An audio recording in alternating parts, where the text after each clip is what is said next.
नमस्कार, मैं नूपुर बैनर्जी आनंदराम ढांढानिया सरस्वती विद्या मंदिर की कक्षा 10वीं क की छात्रा आप सबके समक्ष समर कैंप को लेकर हमारी संस्कृति हमारा आईना विषय को लेकर प्रस्तुत हुई हूँ। सर्वप्रथम मैं भीष्म मोहन आचार्य जी एवं मंजू दी जी को धन्यवाद कहना चाहूँगी, जिन्होंने मुझे यह स्वर्णिम अवसर प्रदान किया। तो आइए जानते हैं हमारा विषय, हमारी संस्कृति हमारा आईना। हमारी संस्कृति हमारी पहचान होती है। किसी भी राष्ट्र की पहचान के पहलुओं में उसकी संस्कृति की महत्वपूर्ण भूमिका होती है।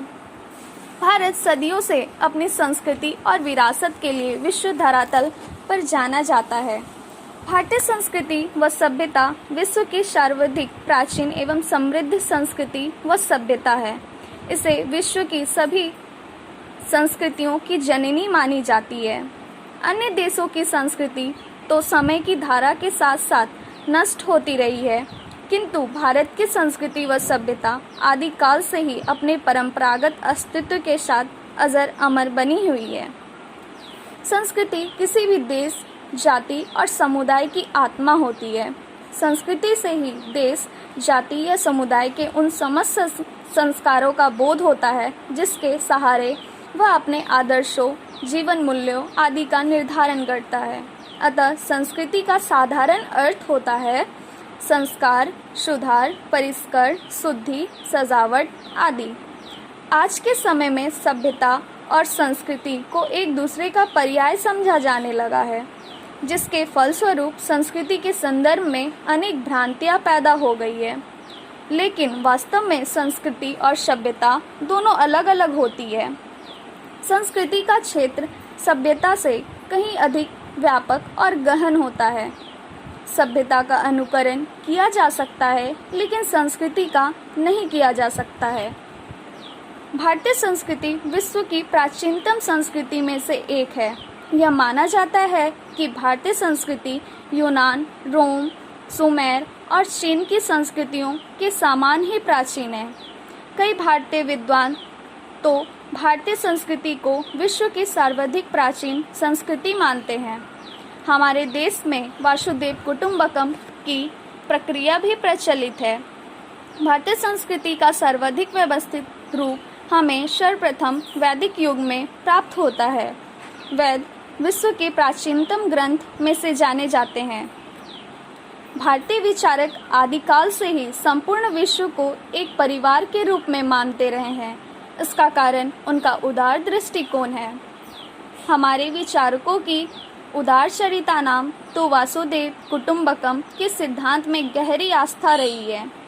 शारीरिक, मानसिक और आत्मिक शक्तियों का विकास ही संस्कृति की कसौटी है। इस कसौटी पर भारतीय संस्कृति पूर्ण रूप से उतरती है। प्राचीन भारत में संस्कृति विकास के लिए व्यायाम, यम, नियम, प्राणायाम, आसन, ब्रह्मचर्य आदि के द्वारा शरीर को पुष्ट किया जाता था। लोग दीर्घजीवी होते थे। आखिरकार मानव जीवन में संस्कृति का महत्व क्या होता है? यह कोई ब्रह्मा वस्तु नहीं है और न ही कोई आभूषण है जिसे मानव प्रयोग कर सके। संस्कृति के बिना मनुष्य ही नहीं रहेंगे। संस्कृति परंपराओं से, विश्वासों से, जीवन की शैली से, आध्यात्मिक पक्ष से, भौतिक पक्ष से निरंतर जुड़ी हुई है। यह हमें जीवन जीने का अर्थ और जीवन जीने का तरीका सिखाती है। अब आइए जानते हैं भागलपुर के विषय में। भागलपुर बिहार प्रांत का एक शहर है। गंगा के तट पर बसा हुआ यह एक अत्यंत प्राचीन शहर है। पुराणों में और महाभारत में इस क्षेत्र को अंग प्रदेश का हिस्सा माना गया है। भागलपुर के निकट स्थित चंपानगर महान पराक्रमी सूरवीर कर्ण की राजधानी मानी जाती रही है।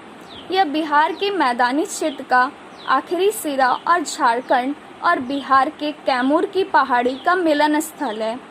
भागलपुर सिल्क के व्यापार के लिए विश्वविख्यात रहा है। तसर सिल्क का उत्पादन अभी भी यहाँ के कई परिवारों की रोजी रोटी का स्रोत है। वर्तमान समय में भागलपुर हिंदू मुसलमान दंगों और अपराध की वजह से सुर्खियों में रहा है। यहाँ एक हवाई अड्डा भी है जो अभी चालू नहीं है। यहाँ का निकटतम हवाई अड्डा गया और पटना है। प्राचीन काल के 3 प्रमुख विश्वविद्यालयों यथा तक्षशिला, नालंदा और विक्रमशिला में से एक विश्वविद्यालय भागलपुर में ही था, जिसे हम विक्रमशिला के नाम से जानते हैं।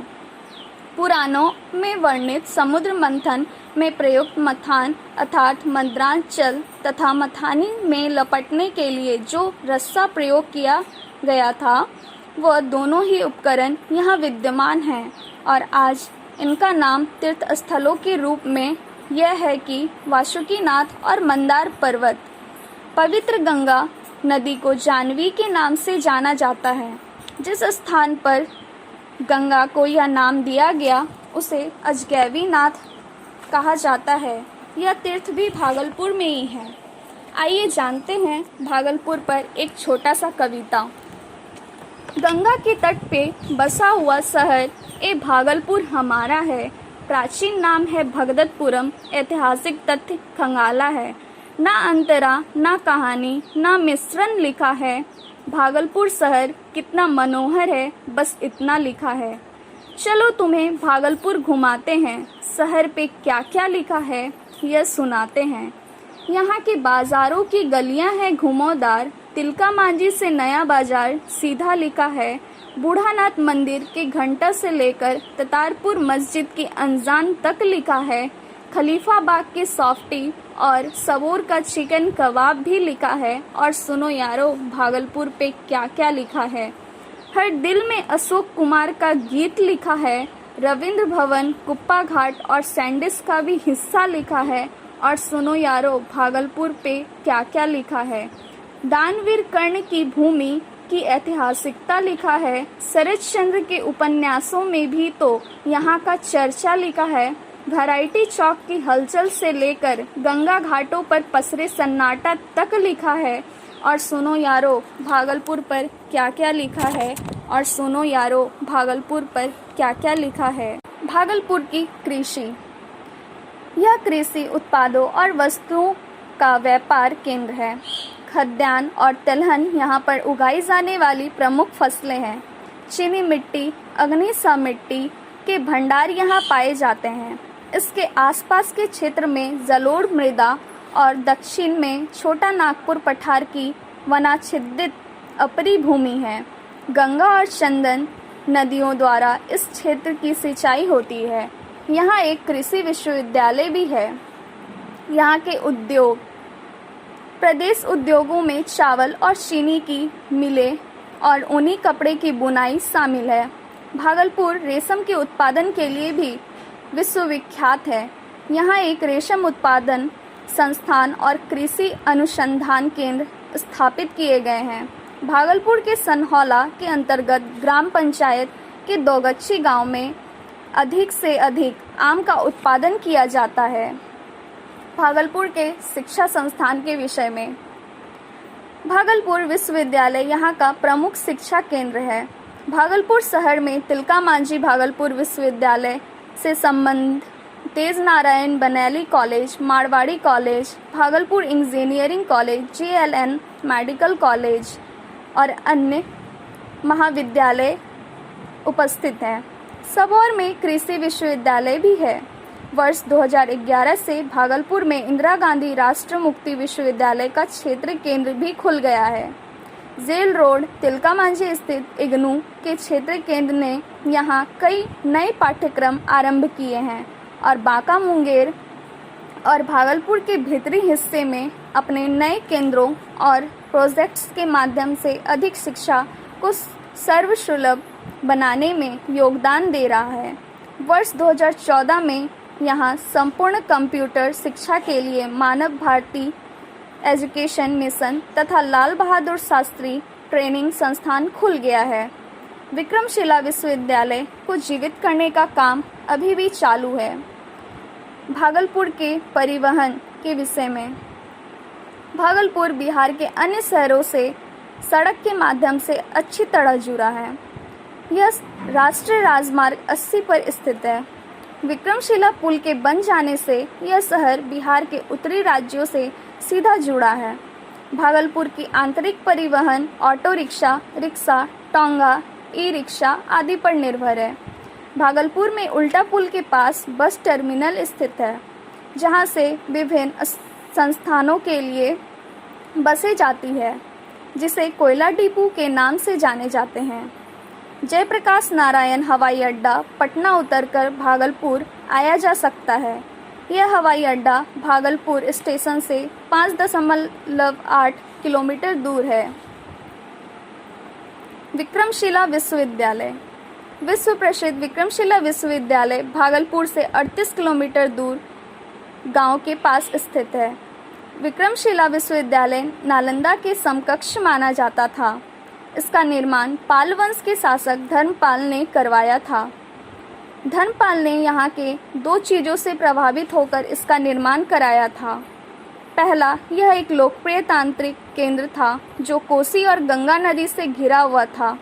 यहाँ माँ काली और भगवान शिव का मंदिर भी स्थित है। दूसरा, यह स्थान उत्तरवाहिनी गंगा के समीप होने के कारण भी श्रद्धालुओं के आकर्षण का केंद्र बना रहा है। एक शब्द में कहा जाए तो यह एक प्रसिद्ध तीर्थ स्थान था। कहलगांव भागलपुर से 32 किलोमीटर की दूरी पर स्थित है। यहाँ 3 छोटे छोटे टापू। कहा जाता है कि जानवी ऋषि के तप में गंगा की तीव्र धारा से यहाँ पर व्यवधान पड़ा था। इससे क्रोधित होकर ऋषि ने गंगा को पी लिया। बाद में राजा भागीरथ की प्रार्थना के उपरांत उन्होंने गंगा को अपना जांघ से निकाला। तत्पश्चात गंगा का नाम जानवी कहलाया। बाद से गंगा की धाराएं बदल गई और यह दक्षिण से उत्तर की ओर गमन करने लगी। एकमात्र पत्थर पर बना हुआ मंदिर भी देखने लायक है। इस प्रकार का मंदिर बिहार में अन्यत्र नहीं है। कहलगांव में डॉल्फिन को भी देखा जा सकता है। यहाँ एनटीपीसी भी है। इसके अलावा कुप्पा घाट, विषैरी स्थान, भागलपुर संग्रहालय, मनसा देवी का मंदिर, जैन मंदिर, चंपा विशेषर स्थान 25 किलोमीटर दूर सुल्तानगंज आदि को देखा जा सकता है। भागलपुर से 40 किलोमीटर की दूरी पर स्थित है। यहाँ आने की सुविधा सड़क मार्ग से है। यह भागलपुर से पूर्व दक्षिण में स्थित है। यहाँ की मुख्य कृषि चावल की खेती होती है। अतः पूरे विश्व भर में भारतीय संस्कृति बहुत प्रसिद्ध है। विश्व के बहुत रोचक और प्राचीन संस्कृति के रूप में इसको देखा जाता है। अलग अलग धर्मों, परंपराओं, भोजन, वस्त्र आदि से संबंधित लोग यहाँ रहते हैं। विभिन्न संस्कृति और परंपराओं के रह रहे लोग यहाँ सामाजिक रूप से स्वतंत्र हैं। इसी वजह से धर्मों की विभिन्नता में एकता के मजबूत संबंधों का यहाँ अस्तित्व है। अंत में मैं अपने वाणी को विराम देते हुए कहना चाहूँगी, हमारे राष्ट्र की ये महान संस्कृति है कि हम बहुत खुशी के साथ अपने घर आए मेहमानों की सेवा करते हैं, क्योंकि मेहमान भगवान का रूप होते हैं। इसी वजह से भारत में अतिथि देवो भव का कथन बेहद प्रसिद्ध है। हमारी संस्कृति की मूल जड़ इंसानियत और आध्यात्मिक कार्य है। अतः सभी को अपनी संस्कृति का अनुपालन करना चाहिए। धन्यवाद।